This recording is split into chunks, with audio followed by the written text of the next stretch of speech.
Okay, coming over here, Rise of the Ghouls is at 4 out of 7. And Leo gets Dissonant Voices. Put Dissonant Voices into play in your threat area. You cannot play assets or events. Discard at the end of the round. That's not too bad. I mean, I guess I could have played Physical Training, but I'm not sure if I would have, so I'm certainly okay with that. Daisy gets... oh gosh, this is a new guy. Acolyte of Immorthoth. Okay, so he's got 3 combat and 3 life. You can see Leo's going to be helping. Okay, so Prey is fewest cards in hand. While engaged with an investigator with no cards in his or her hand, Acolyte of Immorthoth cannot be evaded. Well, that doesn't apply to anybody. Okay, its Dreadful Mask conceals the true horror beneath. Its damage isn't too bad. So, this is engaged on Daisy, but clearly Leo's going to come in and fight this guy for her. So hopefully he won't be too dangerous in the long haul. Okay, so we're definitely going to have Leo go first so he can come help Daisy. So he's going to run in for his first action. And he also takes a horror as he enters. That puts him at 2 overall out of 6, so not ideal. Then he's going to fight the Acolyte of Immorthoth. Well, actually, you know what? He's going to engage the Acolyte of Immorthoth for his second action, so that Daisy can do stuff without worrying. And also that's important because now we'll get the +1 damage from his machete. So that's his second action. And for his third action, he'll fight. This guy's got 3 combat. He's got 5 with the bonus of the machete. Let's see how we do. +1, awesome. That means that he does get a free card draw from his lucky cigarette case.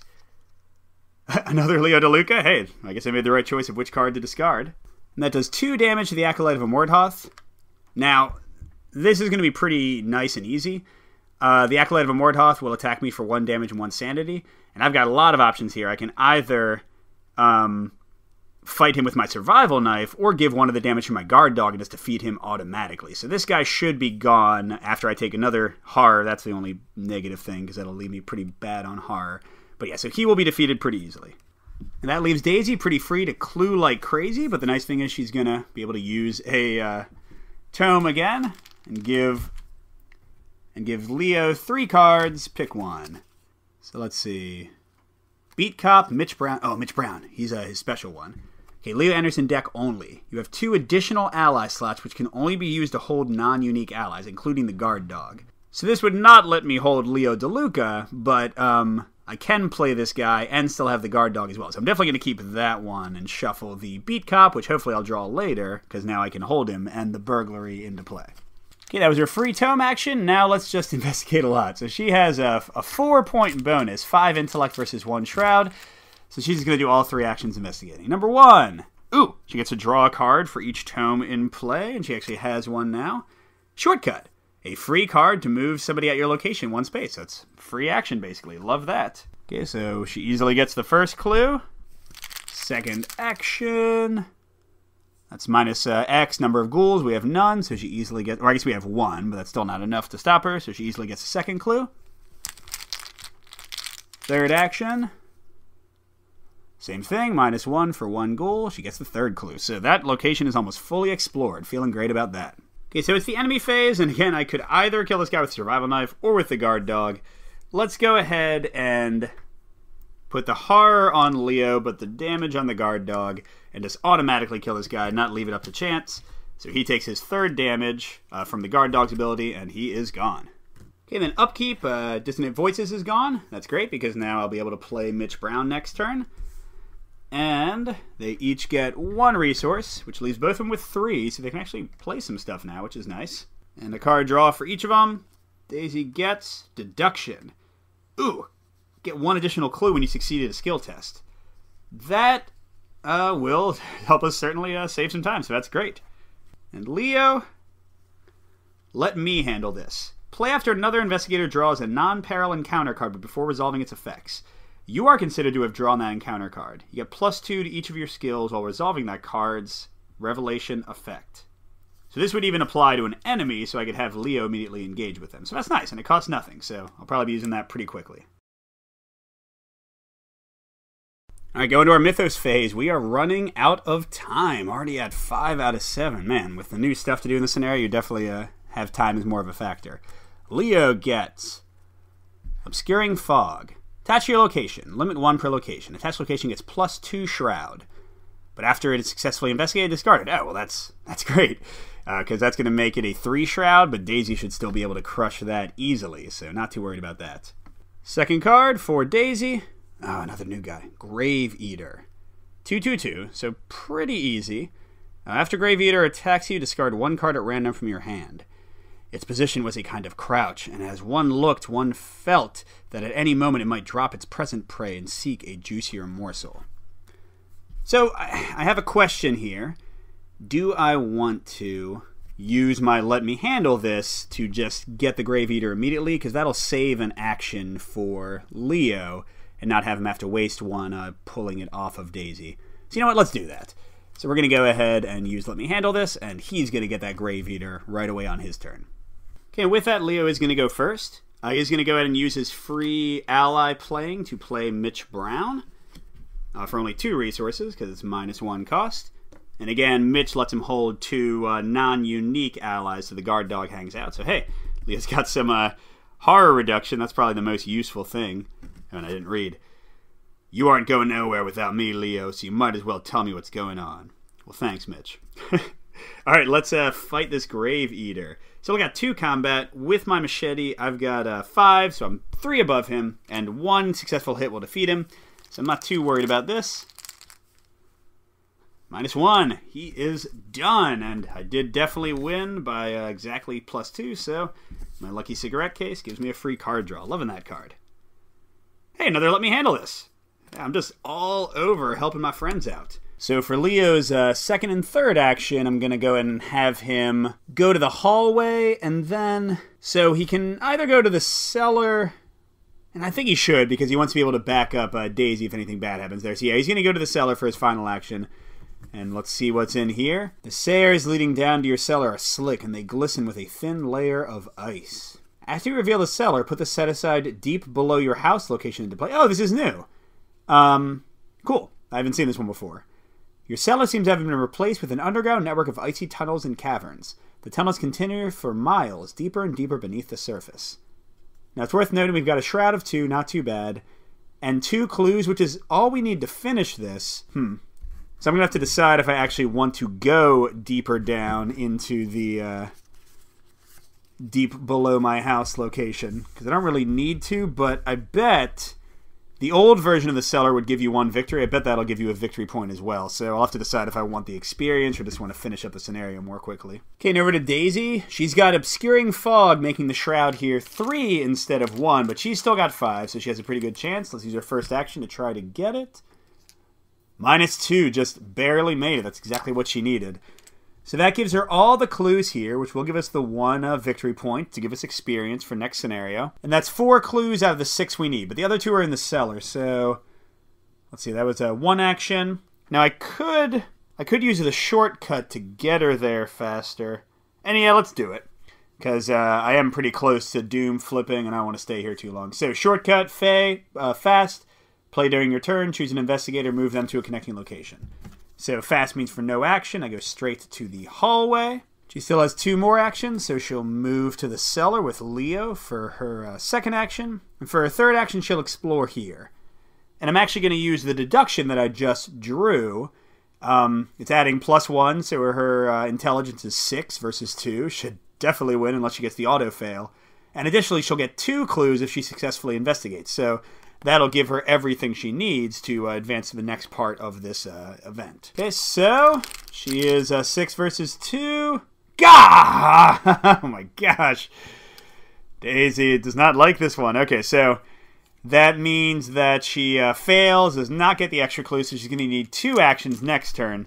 But she will quickly use the old Book of Lore on Leo and give him 3 cards to choose between. Okay, and Leo's already got Let Me Handle This, Physical Training, and Leo DeLuca. I can get an Overpower or another Machete. Well, that's a pretty simple choice. Overpower gives me +2 to an attack and might let me draw another card, so let's go ahead and add that, and these are going to get shuffled back into my deck, which I prefer because I'd rather get to some better things like another Beat Cop to help me out. By the way, I should have noted the Obscuring Fog went away when Daisy successfully investigated there. Not that it matters, but Does help us out a little bit. Okay, no enemies on the board, so both Daisy and Leo are going to get a resource during upkeep. They'll both get a new card. Daisy gets Fieldwork. After you move to a location, if it has at least one clue on it, exhaust Fieldwork to get +2 skill value for your next skill.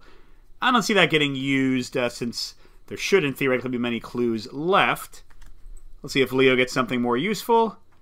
Guts, +2 to willpower. Again, that's good because you can use it on him or on Daisy. Okay, starting the next round with the Mythos phase. We have our 6th Doom out of 7, which means if we get one of those Doom adding cards, we could immediately be in a Doom situation here. Leo's getting a Flesh Eater in the Attic. So this is an interesting one, because he's very tough to defeat, 4 life and 4 combat, but he's spawning in the Attic, but he's also worth 1 victory point. So again, it's something that could get me experience, but with this about to flip, I don't think I have time. But the nice thing is he just goes over the Attic, and we don't have to worry about him. For Daisy, there's a new one. The Zealot's Seal. Hex. Each investigator with 3 or fewer cards in hand must take 1 damage and 1 horror. Well, that's neither of them right now. They both got, Leo's got 5, Daisy's got 7. Each investigator with 4 or more cards in hand tests 2 willpower. Each investigator who fails must discard 2 cards at random from his or her hand. Okay, so they both have a pretty decent chance of passing, but let's have Daisy go first and use Leo's Guts to help her. That's going to push her to 5 willpower against the Zealot Seal's 2 for the test. And that's -2, and she takes a damage if there's a ghoul. That doesn't apply.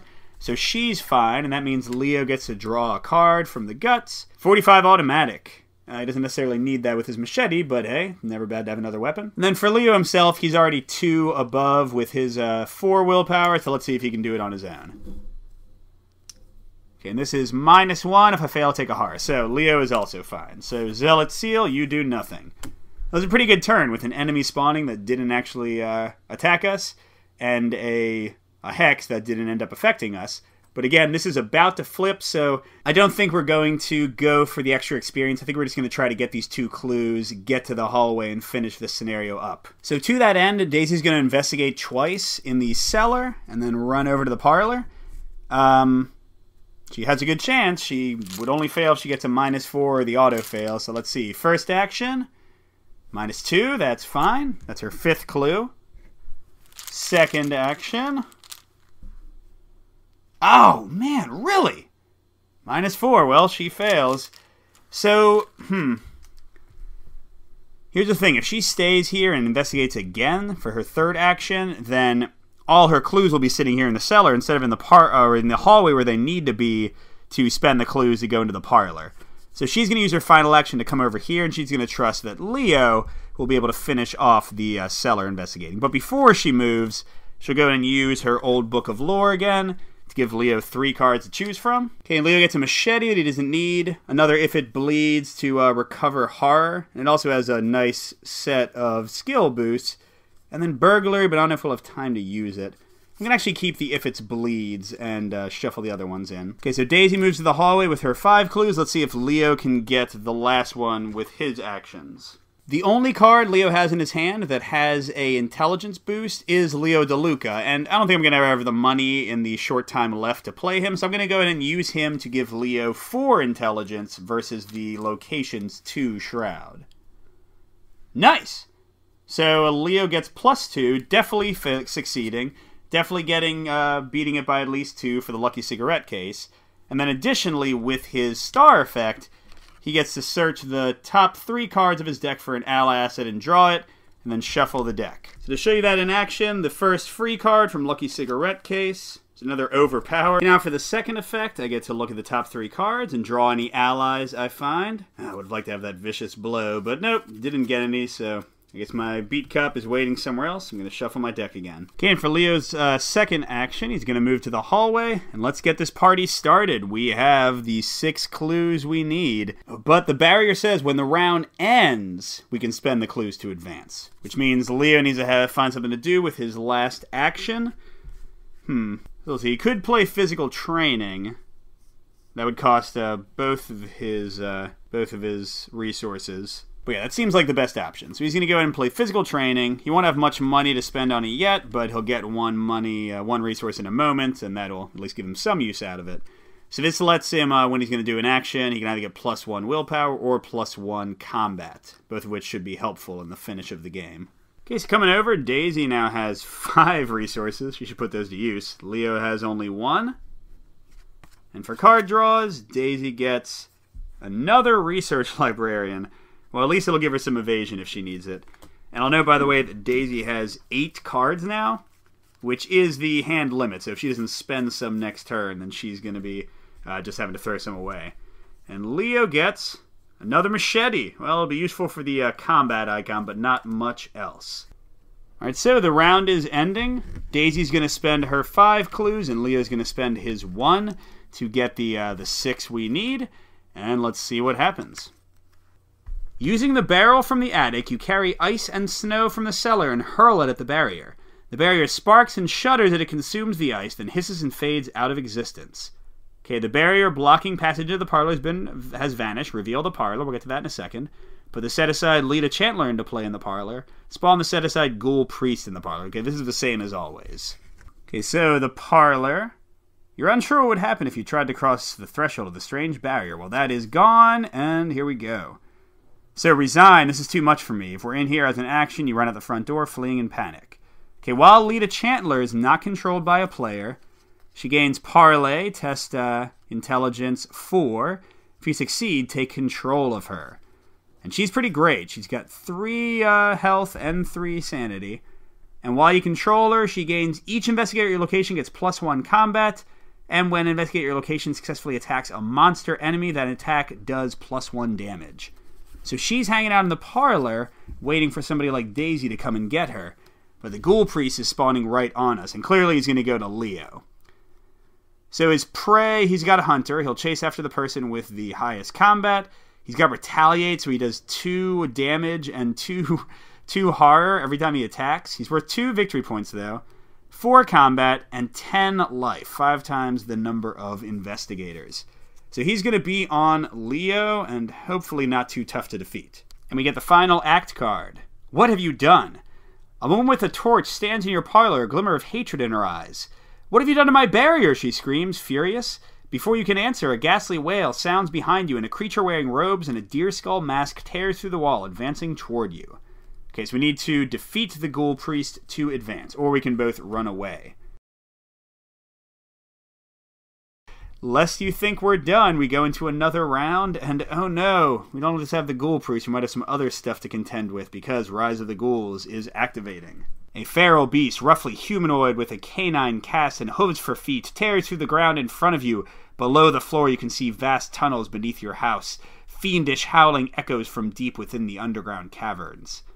Okay, so we shuffle the discard pile into the encounter deck, discard until we get a ghoul enemy, and the lead investigator draws... Oh, gosh. So this means that Leo might be dealing with both a Ghoul Priest and another ghoul. That is not great. Let's see who we find. So we got the Ghoul from the Depths. He spawns in the bathroom. Oh, that's great. Because I'll note the card only said I draw the first ghoul I come to, not that he spawns on me. So this guy's going to be back in the bathroom. He's got Retaliate, so he'll hit back. Tearing its way out of the floor, a crazed beast emerges from the tunnels below. Its eyes are red with hunger and hate. Yeah, so he's tough, even though he's worth a victory. So I'm really glad he's going to be back a bit. But we're not entirely safe because the agenda, they're getting out. You hear a crazed howl outside, and suddenly all the creatures turn their attention to that sound. They rush to escape the house, breaking down doors and clawing at everything in their way. Okay, so at the end of each enemy phase, each unengaged ghoul enemy moves 1 location toward the parlor. So that means both our friend, the Ghoul from the Depths, hanging out in the bathroom, and the Flesh Eater hanging out in the attic are both going to be rushing towards us each enemy phase. Okay, and then Force, at the end of the round, place 1 doom on this agenda for each ghoul enemy in the hallway or the parlor. And it's got 10 doom. So we've got to defeat the Ghoul Priest before those guys pile in. Which also means if Leo stays in the hallway, the Flesh Eater is going to catch up with him. And we're not done yet. We still have to do regular encounter cards for both of them. So for Leo, Rotting Remains. Test Willpower 3 for each point you fail by. Take 1 horror. Leo's already hurting in horror a lot, so he's going to use one resource along with his physical training to raise himself up to 5 willpower. And let's see how he does with that. -2, so he exactly passes because he spent the resource, takes no horror damage at all. Daisy is getting Crypt Chill. Test 4 willpower. If you fail, choose and discard 1 asset you control. Well, she's got the old Book of Lore, which she can kind of afford to get rid of. Or actually, no, Charles Ross Esquire is the least useful since we don't really need to play items. So I'm just going to draw for her. She needs 4 willpower. She's got 3, so she's probably going to fail, but I'll just throw away the ally, and it won't really matter much. Well, hey, that was a good time to get an auto fail. She definitely fails, and she loses Charles Ross. Thanks for getting us some items, buddy. You were useful. Okay, so let me kind of give you the lay of the land here as we plan the turn. I've cleared away the locations that aren't immediately important. So the ghoul from the depths at the end of the turn is going to move into the guest hall. He still has a whole other turn to even get to the hallway, so he's out of it for a bit. The Flesh Eater, though, is going to be in the hallway at the end of this turn, which means if Leo's there, he's going to get hit. But if Leo moves, he'll take the Ghoul Priest's auto attack, which is 2 horror and 2 damage, which is ridiculous. So, I'm not sure exactly what to do, but definitely Daisy's going to run up to Lita and try to get her to join us, because that will give Leo +1 to his combat checks, and he'll do +1 damage with each attack, because the Ghoul Priest is indeed a monster. So, well, yeah, so I think in either case, Daisy should go first. Although I should note, Daisy's got this Hypnotic Gaze, which can cancel an attack. So that'll definitely come in use later. So for now, let's have Daisy go first. She's going to run into where Lita is, and she's got 2 actions to try to get her. Remember, it's a 4 intelligence check. Daisy has 5 to begin with, and let's use some cards to boost that up. So let's go ahead and get rid of Forbidden Knowledge to give her 6 intelligence for her second action, and hopefully that'll be enough to help her get what she needs. -3. Should have put a bit more in. Okay, so for her last action, she'll try again. And this time, she's going to use Daisy's Tote Bag and the Chthonian Stone. So that's +1 for the question mark, +2 for the 2 book icons. That's +3 overall, giving her an intelligence of 8. So only an auto fail will make her fail this. -1. We have way more than enough. So she immediately gets control of Lita, which is good because Lita is an ally, so she would have had to throw away her other guy anyway. And again, she'll help anybody fighting, so Leo has to get to her. And, she forgot to give Leo a card draw, so she'll go ahead and give herself 3 cards since he's not in her location right now. Okay, so we've got another Chthonian Stone, which she does have enough money to pay for. Arcane Studies won't help her fight. And then anatomical diagrams would be awesome because it would help to reduce an enemy's fighting, but it only works against non-elite enemies, and the Ghoul Priest is an elite enemy. So she's going to keep the Chthonian Stone, and maybe play that next turn to make our odds even better of winning. So Leo, for his first action, is going to move to the parlor, but because he's taking a movement, the Ghoul Priest is going to get a free attack against him, 2 damage and 2 horror. We're going to make it simple and give Mitch Brown 1 of each, and give Leo just the 1 extra horror. And that gives Leo only 2 horror left before he's going insane. Mitch has got 1 of each. Where's the last damage go? Well, you might have guessed it goes on the guard dog to activate his ability and do 1 damage to the Ghoul Priest. Okay, Leo's got 2 actions left. He's clearly going to attack the Ghoul Priest twice and hopefully do a ton of damage. Important thing to note that if he fails, the Ghoul Priest will retaliate and be very close to killing him. So it's lucky that Daisy is right there with her Hypnotic Gaze to cancel that attack if that does end up happening. Okay, so let's look at our bonuses. Leo's got +1 from the machete that he's using to attack, +1 from Lita Chantler since they're all in the same location. So that's already 6 combat versus the Ghoul Priest 4. But let's really even our odds out and go ahead and use an overpower as well. So that'll put us to 8 combat, 4 over the Ghoul Priest, and if I succeed, I'll get to draw a card. -1. Easily succeed. And we actually do 3 damage with each attack here. +1 from the machete, since I'm only engaged with the Ghoul Priest. +1 from Lita Chantler's ability against monsters. So he's already down to only having 6 life left. And I did beat it by at least 2, so I get to do the lucky cigarette case. So I'm drawing 2 cards. 1 from Overpower, 1 from the cigarette case. Got another physical training. It can at least give me +1 combat. And a heroic rescue. When a non-elite enemy would attack another investigator at my location. Well, that should not apply here unless something crazy goes. Okay, final action. We're just going to keep on playing the hits. Leo's doing another overpower to get to 8 combat. 4 over the Ghoul Priest. And let's see how he does.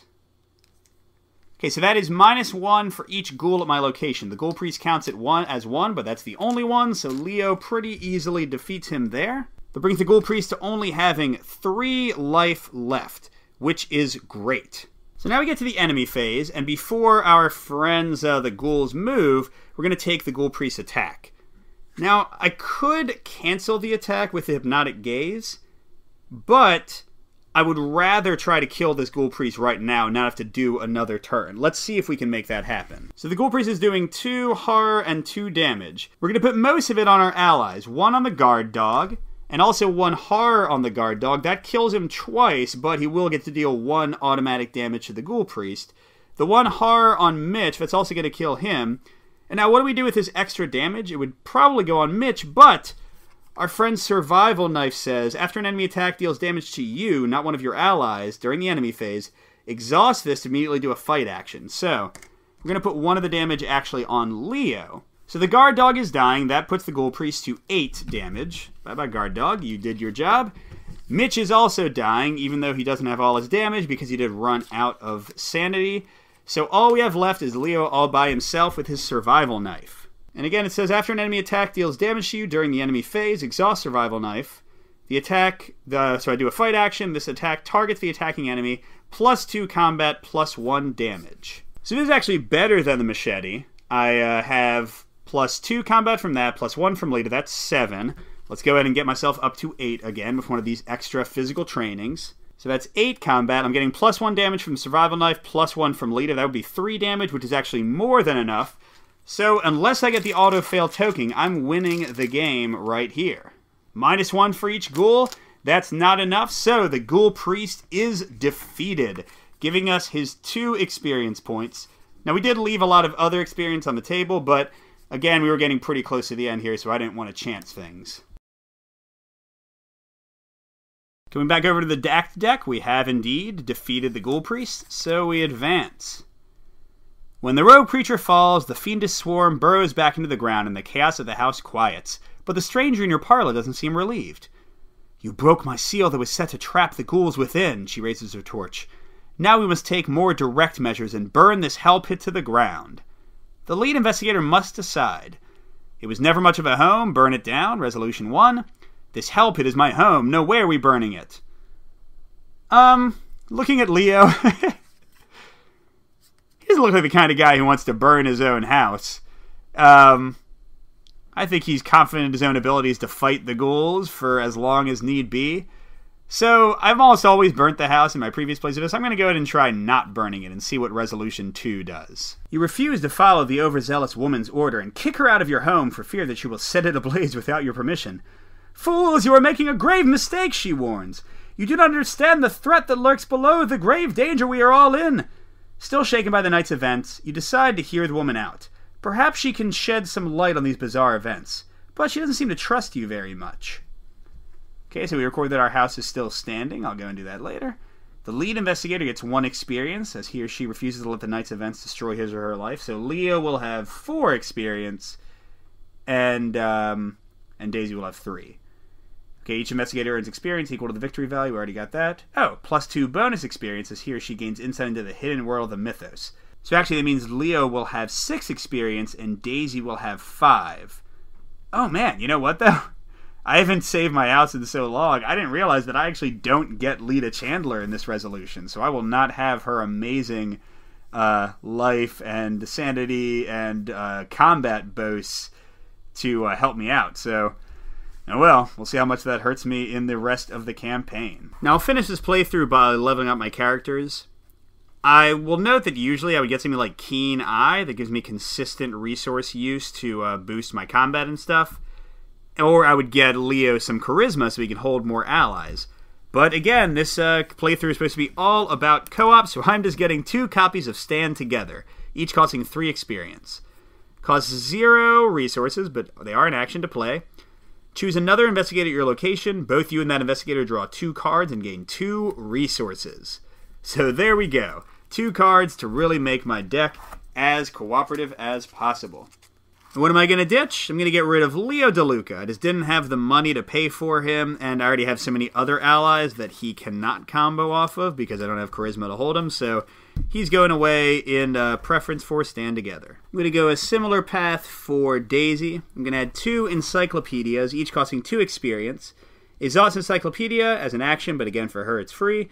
Choose an investigator at your location. That investigator gets +2 to a skill of your choice until the end of the phase, so she can boost Leo's combat for an entire round as he fights over and over again. Pretty great if we can get it out. And for my final experience, well, I can't ignore incredible cards altogether. We'll get Pathfinder, which is a steal at 1 experience. Costs 3, but every turn, if she's not engaged with enemies, she can move to a connecting location. Gives her basically 4 actions for as long as she moves once on each of her turns. So it should help out the group, even though it's not directly a cooperative card. Okay, and to go along with that, I'm going to get rid of both her copies of Fieldwork and one of the anatomical diagrams. As we saw, since it's non-elite enemies, it's not quite as useful as I would have liked. She'll still keep one of them, but she's going to replace the other. And there you have it, a successful run-through of the first scenario of Return to the Night of the Zealot with Leo Anderson and Daisy Walker. We'll see if there's enough interest if I want to do videos for Scenario 2 and Scenario 3. But for now, good gaming everyone, and I'll see you at the next stop.